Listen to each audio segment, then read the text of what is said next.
So if you learned anything from what we've been doing to this point this year, that almost every circumstance has a resolution and a conclusion that makes it better. Linnaeus had flaws. His system, binomial nomenclature, was not exactly perfect, and you wouldn't expect it to be, given that 200 years ago we didn't know as much as we know today. So if we're looking at the cladograms at the bottom, we're going to see that this classification of physical similarity of the barnacle and the limpet makes a great deal of sense at the surface. But then as we begin to use more minute classifications and relationships, we discovered a better way to do it. So we're going to use something now called derived characters, which are these little dots over here. And we're not talking about them yet. We'll discuss what a derived character is in detail later on. But the reason that the barnacle and the crab are more closely related is because of the body segmentation. Barnacles actually have moving parts, whereas limpets don't. And then the external skeleton that is molted. So when they go through molting, the barnacle and the crab both do that. All of these organisms have tiny and free-swimming larvae, which makes them related in their reproductive strategy. But physical appearance can be misleading, as you can see. And we mentioned this with Aristotle. The first group of classification was based upon how organisms moved. Again, that would be misleading here. So evolutionary classification is how we classify organisms based upon their evolutionary relationships. We call it phylogeny.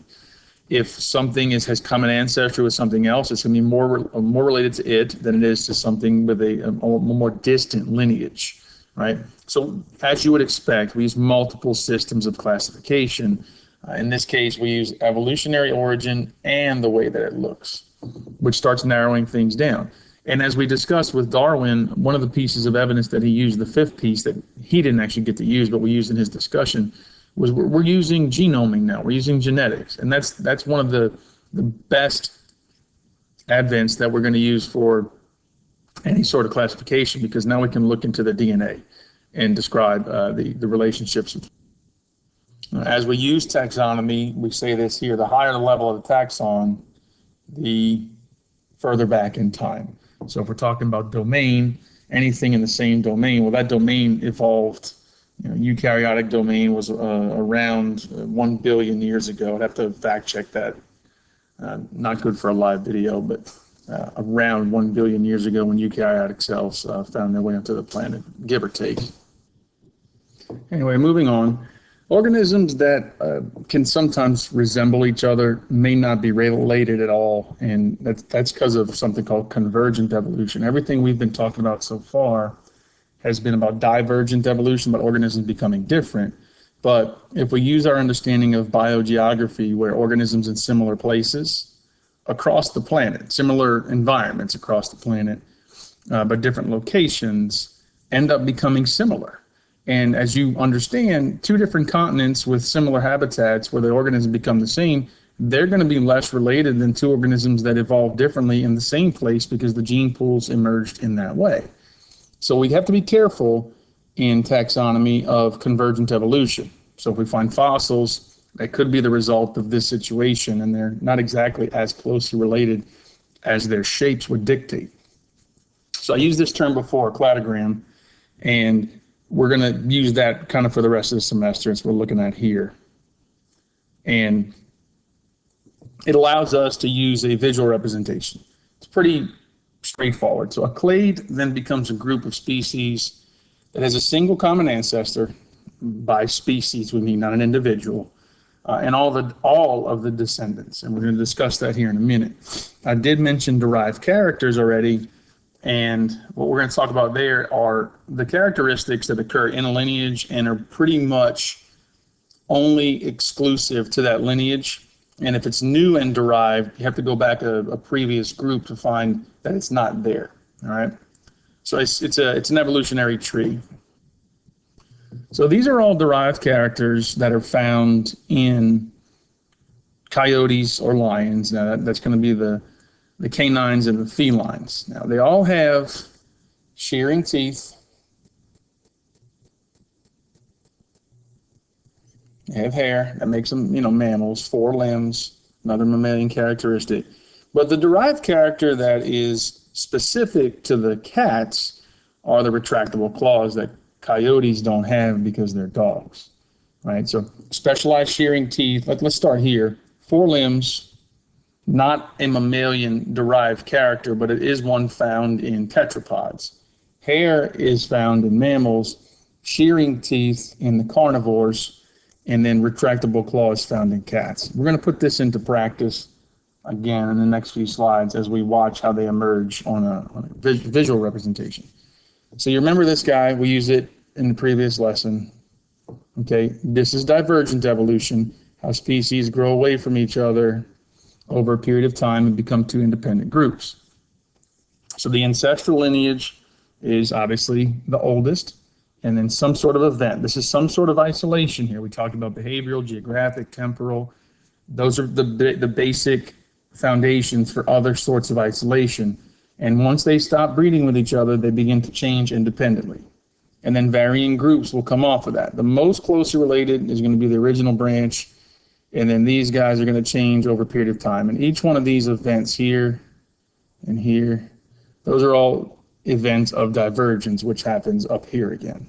Okay, so if we take a peek over at this one, bring this to the front. We take a peek at this, and this kind of is the first time we get to talk about this one together.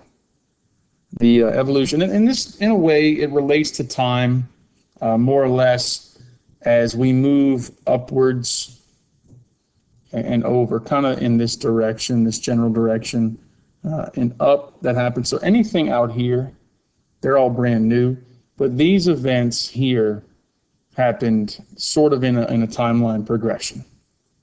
Okay, but that's not to say that a newly developed amphibian couldn't have emerged before a newly developed fish. So all bets are off once the lineages have emerged. Okay. All right. So this is a cladogram where we can now interpret those derived characters. So the 4 limbs, we talked about this. That's going to be the clade tetrapoda. That's amphibians all the way up to mammals. But we lose amphibians at the amniotic egg. So the amniotic egg is the derived character of amniotes. Hair is only found in mammals, the specialized shearing teeth, and then the retractable claws. But these are all tetrapods. A derived character found in all tetrapods is the presence of 4 limbs. You're asking about snakes or birds or so forth. This is the ancestral condition, the 4-limb condition that then changes over a period of time in what we call evolutionary reversal. So snakes are tetrapods that have diverged away from that form and lost their legs. We talked about the whales that had vestigial legs, or the salamanders that had vestigial legs. The snakes have essentially lost their legs completely, and it's a lot easier to see. All right. And then we look at classification versus cladograms. So remember we said clade includes the ancestor and all descendants of that ancestor. So class AVs, which is the birds, is not a clade because it doesn't include all the reptiles. But clade reptilia is a clade because it includes the common ancestor as well as all of the individuals in that clade. Clade AVs is a clade because it's the only group. So class AVs does not make up a clade. Clade reptilia because it includes everyone, and then clade AVs because it's only the birds. So class, not a clade. And y'all can go ahead and do this and show me an artifact of this, attach it to your homework. And you're going to build your own cladogram. So what I normally do in class with you is just make another slide, and then we're going to pick a marker. I'll use the dissolving marker, but you're going to do something like this, okay? And you have to put them where they belong based upon their derived characters. So build that, put that screenshot on the homework slide.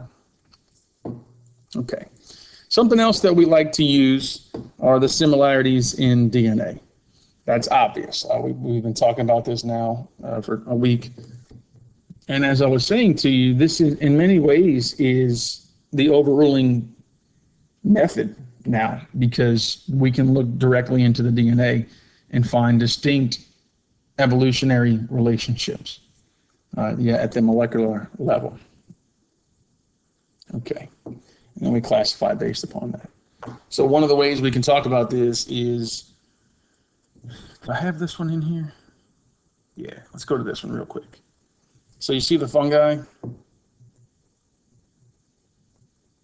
Right here is divergence, which puts it closer to our group. We're over here, right? We're right here. And fungi, because of their heterotrophic nature, they consume energy from the environment. This is photosynthetic here in eukaryotes. There's other eukaryotes that are non-photosynthetic, but we're getting down to more simple life. And we have bacteria and archaea. Okay. Humans and yeast is a fungus, actually share a gene that makes the protein myosin, which means that's the protein that factors into our muscle. So the fact that yeasts have it and we have it means that we share common ancestry with yeasts, which allows us to draw this tree the way that we draw it here. These relations, this is one just big version of what you guys looked at. And if you can visualize with the one I have on my classroom wall behind my desk, that's a giant cladogram. It should have a lot more clarity to you now. Okay. So what we say is the more similar the DNA, the more closely related they are, the more recent the common ancestor. And then the farther each species has diverged, the less similar DNA is going to be. All right. So don't forget to include your cladogram drawing from here on this slide before you do your screenshot. All right, talk to you soon.